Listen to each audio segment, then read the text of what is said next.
আসসালামু আলাইকুম।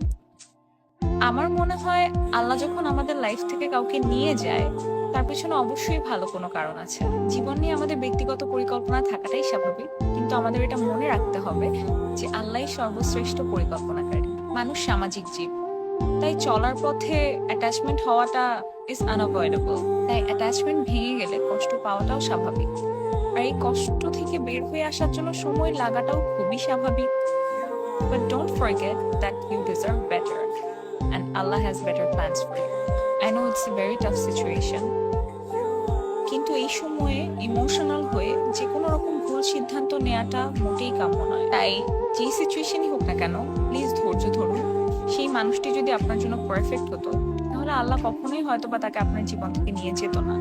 আর যদি সে পারফেক্ট হয়ে থাকে, তাহলে কোনোভাবেই তার ফিরে আসাটাকে কেউ আটকাতে পারবে না। সো নিজের উপর বিশ্বাস রাখুন, আল্লাহর উপর বিশ্বাস রাখুন, এবং আমি মন থেকে দোয়া করি যেন আপনি সহজেই এই কঠিন পরিস্থিতি থেকে মুক্তি পেতে পারেন।